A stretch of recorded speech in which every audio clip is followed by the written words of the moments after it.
ॐ तव कथामृतं तप्तजीवनं कविभिरीरितं कल्मषापहं श्रवणमङ्गलं श्रीमदाततं भुवि गृह्णन्ति ये भूरिदा जनाः।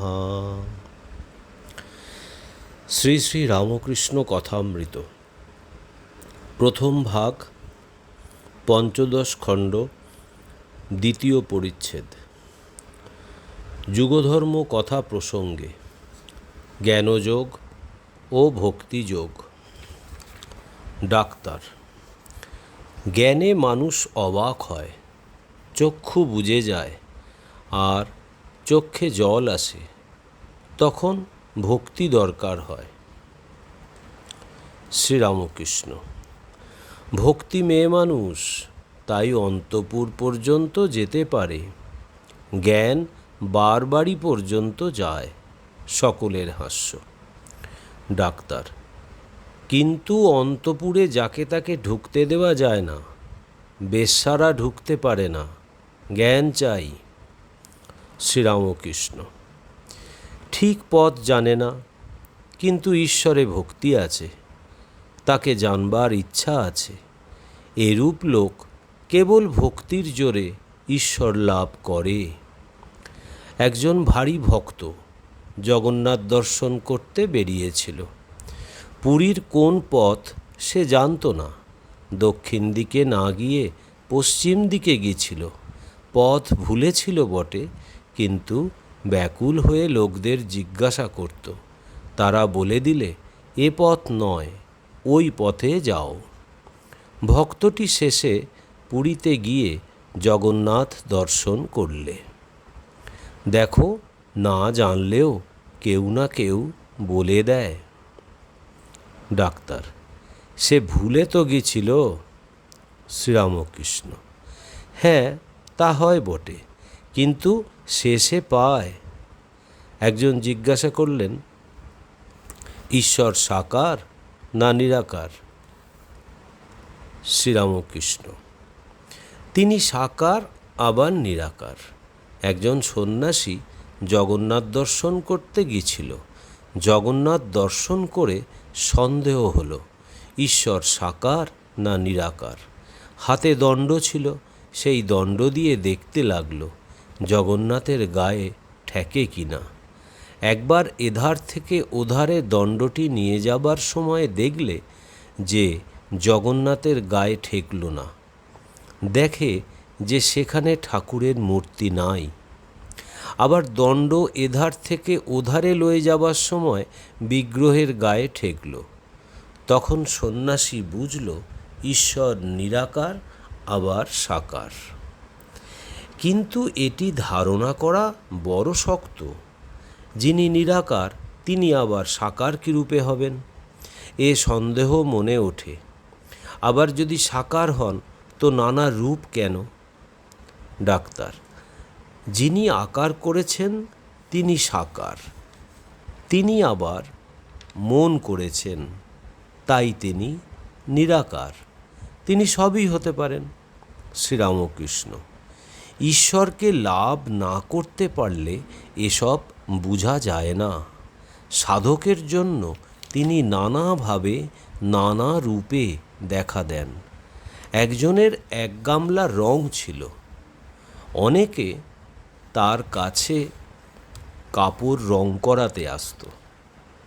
সে লোকটি জিজ্ঞাসা করত, তুমি কী রঙে ছোপাতে চাও? একজন হয়তো বললে, আমি লাল রঙে ছোপাতে চাই। অমনি সেই লোকটি গামলার রঙে সেই কাপড়খানি ছুপিয়ে বলতো, এই লও তোমার লাল রঙে ছোপানো কাপড়। আর একজন হয়তো বললে, আমার হলদে রঙে ছোপানো চাই। অমনি সেই লোকটি সেই গামলায় কাপড়খানি ডুবিয়ে বলতো, এই লও তোমার হলদে রঙে ছোপানো কাপড়। নীল রঙে ছোপাতে চাইলে আবার সেই একই গামলায় ডুবিয়ে সেই কথা, এই লও তোমার নীল রঙে ছোপানো কাপড়।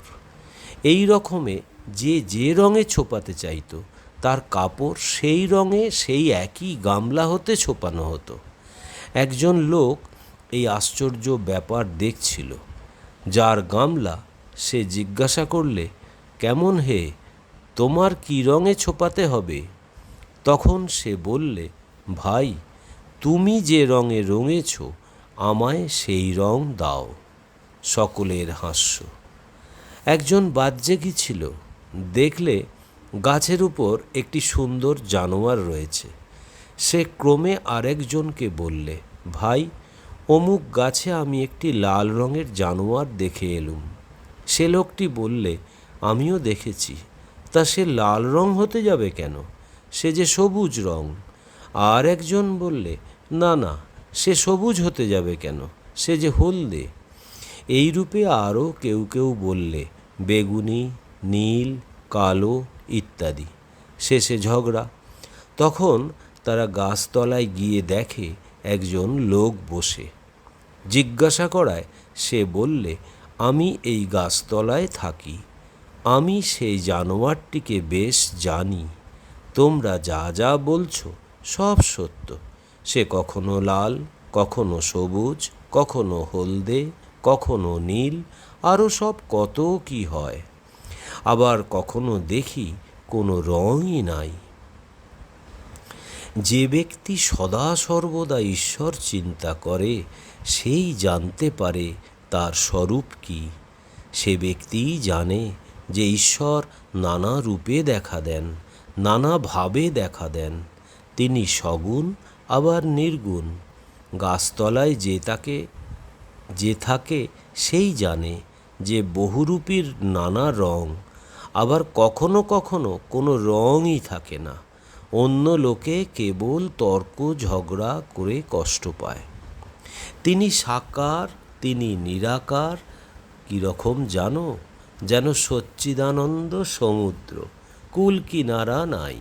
ভক্তিহীনে সেই সমুদ্রের স্থানে স্থানে জল বরফ হয়ে যায়। যেন জল বরফ আকারে জমাট বাঁধে।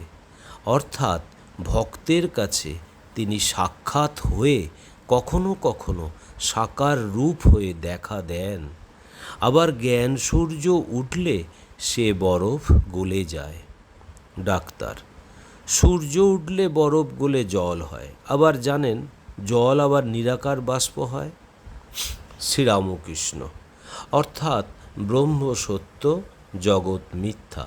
এই বিচারের পর সমাধি হলে রূপটুপ উড়ে যায়। তখন আর ঈশ্বরকে ব্যক্তি, পার্সন বলে বোধ হয় না। কি তিনি মুখে বলা যায় না। কে বলবে? যিনি বলবেন তিনিই নাই। তার আমি আর খুঁজে পান না। তখন ব্রহ্ম নির্গুণ, অ্যাবসলিউট। তখন তিনি কেবল বোধে বোধ হন। মন বুদ্ধি দ্বারা তাকে ধরা যায় না। Unknown and unknowable. তাই বলে ভক্তি চন্দ্র, জ্ঞান সূর্য। শুনেছি খুব উত্তরে আর দক্ষিণে সমুদ্র আছে। এত ঠান্ডা যে জল জমে মাঝে মাঝে বরফের চাঁই হয়। জাহাজ চলে না, সেখানে গিয়ে আটকে যায়। ডাক্তার, ভক্তিপথে মানুষ আটকে যায়? শ্রীরামকৃষ্ণ। হ্যাঁ, তা যায় বটে, কিন্তু তাতে হানি হয় না। সেই সচ্চিদানন্দ সাগরের জলই জমাট বেঁধে বরফ হয়েছে। যদি আরও বিচার করিতে যাও, যদি ব্রহ্ম সত্য জগৎ মিথ্যা এই বিচার করো, তাতেও ক্ষতি নাই। জ্ঞান সূর্যই বরফ গলে যাবে, তবে সেই সচ্চিদানন্দ সাগরই রইল।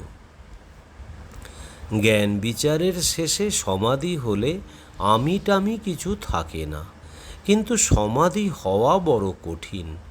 আমি কোনো মতে যেতে চায় না, আর যেতে চায় না বলে ফিরে এই সংসারে আসতে হয়। গরু হাম্বা হাম্বা আমি করে, তাই এত দুঃখ।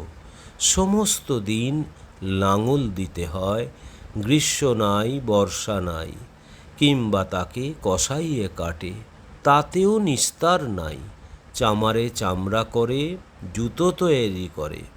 অবশেষে নারী ভুঁড়ি থেকে তাঁত হয়, ধুনুরির হাতে পড়ে যখন তুহু তুহু তুমি তুমি করে, তখন নিস্তার হয়।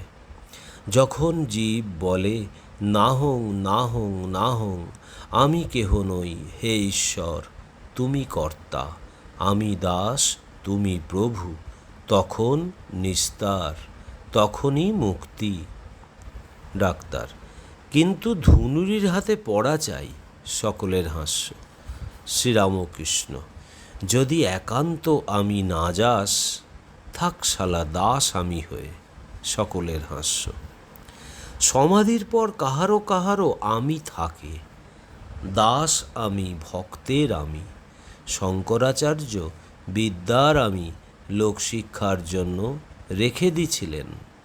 দাস আমি, বিদ্যার আমি, ভক্তের আমি, এরই নাম পাকা আমি।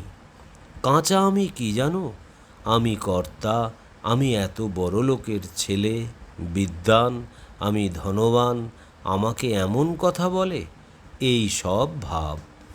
যদি কেউ বাড়িতে চুরি করে, তাকে যদি ধরতে পারে, প্রথমে সব জিনিসপত্র কেড়ে লয়, তারপর উত্তম মধ্যম মারে, তারপর পুলিশে দেয়। বলে কি জানে না কার চুরি করেছে? ঈশ্বর লাভ হলে 5 বছরের বালকের স্বভাব হয়। বালকের আমি আর পাকা আমি। বালক কোনো গুণের বশ নয়, ত্রিগুণাতীত, সত্য রজ তম কোনো গুণের বশ নয়। দেখো, ছেলে তমগুণের বশ নয়, এইমাত্র ঝগড়া মারামারি করলে আবার তৎক্ষণাৎ তারই গলা ধরে কত ভাব, কত খেলা। রজগুণেরও বশ নয়, এই খেলাঘর পাতলে কত বন্দোবস্ত, কিছুক্ষণ পরেই সব পড়ে রইল। মার কাছে ছুটেছে, হয়তো একখানি সুন্দর কাপড় পরে বেড়াচ্ছে, খানিকক্ষণ পরে কাপড় খুলে পড়ে গেছে। হয় কাপড়ের কথা একেবারে ভুলে গেল, নয় বগল দাবা করে বেড়াচ্ছে। হাস্য। যদি ছেলেটিকে বলো, বেশ কাপড়খানি কার কাপড় রে? সে বলে, আমার কাপড়, আমার বাবা দিয়েছে। যদি বলে, লক্ষ্মী ছেলে, আমায় কাপড়খানি দাও না, সে বলে, না, আমার কাপড় আমার বাবা দিয়েছে, না, আমি দেবো না। তারপর ভুলিয়ে একটি পুতুল কি একটি বাঁশি যদি হাতে দাও, তাহলে 5 টাকা দামের কাপড়খানা তোমায় দিয়ে চলে যাবে। আবার 5 বছরের ছেলের সত্যগুণেরও আঁট নাই। এই পাড়ার খেলুড়েদের সঙ্গে কত ভালোবাসা, একদণ্ড না দেখলে থাকতে পারে না, কিন্তু বাপ মার সঙ্গে যখন অন্য জায়গায় চলে গেল, তখন নূতন খেলুড়ে হলো, তাদের উপর তখন সব ভালোবাসা পড়ল। পুরানো খেলুড়েদের একেবারে ভুলে গেল। তারপর জাত অভিমান নাই। মা বলে দিয়েছে, ও তোর দাদা হয়, তা 16 আনা জানে যে এ আমার ঠিক দাদা। তা একজন যদি বামুনের ছেলে হয় আর একজন যদি কামারের ছেলে হয়, তো এক পাতে বসে ভাত খাবে, আর সূচি অসুচি নাই, হেগোপো দেখাবে। আবার লোকলজ্জা নাই, ছোঁচাবার পর যাকে তাকে পেছন ফিরে বলে, দেখো আমার ছোঁচানো হয়েছে কিনা। আবার বুড়োর আমি আছে। ডাক্তারের হাস্য। বুড়োর অনেকগুলো পাশ: জাতি, অভিমান, লজ্জা, ঘৃণা, ভয়, বিষয়বুদ্ধি, পাটোয়ারি, কপটতা। যদি কারুর উপর আখোজ হয় তো সহজে যায় না, হয়তো যতদিন বাঁচে ততদিন যায় না।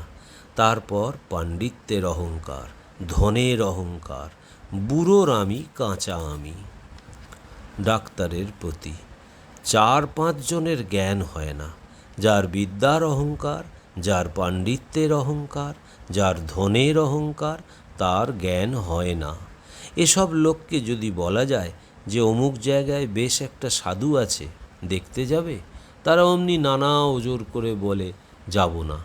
আর মনে মনে বলে, আমি এত বড় লোক, আমি যাব? তমগুণের স্বভাব অহংকার। অহংকার অজ্ঞান থেকে হয়, তমগুণ থেকে হয়। পুরাণে আছে, রাবণের রজগুণ কুম্ভকর্ণের তমগুণ, বিভীষণের সত্যগুণ। তাই বিভীষণ রামচন্দ্রকে লাভ করেছিলেন। তমগুণের আরেকটি লক্ষণ ক্রোধ। ক্রোধে দিগ্বিদিক জ্ঞান থাকে না। হনুমান লঙ্কা পুড়ালেন, এ জ্ঞান নাই যে সীতার কুটির নষ্ট হবে। আবার তমগুণের আরেকটি লক্ষণ কাম। পাথুরে ঘাটার গিরীন্দ্র ঘোষ বলেছিল, কাম ক্রোধাদি রিপু এরা তো যাবে না, এদের মোড় ফিরিয়ে দাও। ঈশ্বরের কামনা করো, সচ্চিদানন্দের সহিত রমণ করো। আর ক্রোধ যদি না যায় তবে ভক্তির তম আনো। কি আমি দুর্গা নাম করেছি, উদ্ধার হব না? আমার আবার পাপ কি, বন্ধন কি? তারপর ঈশ্বর লাভ করবার লোভ করো, ঈশ্বরের রূপে মুগ্ধ হও। আমি ঈশ্বরের দাস, আমি ঈশ্বরের ছেলে যদি অহংকার করতে হয় তো এই অহংকার করো। এই রকমে 6 রিপুর মোড় ফিরিয়ে দিতে হয়। ডাক্তার, ইন্দ্রিয় সংযম করা বড় শক্ত। ঘোড়ার চক্ষের দুদিকে ঠুলি দাও। কোনো কোনো ঘোড়ার চক্ষু একেবারে বন্ধ করতে হয়।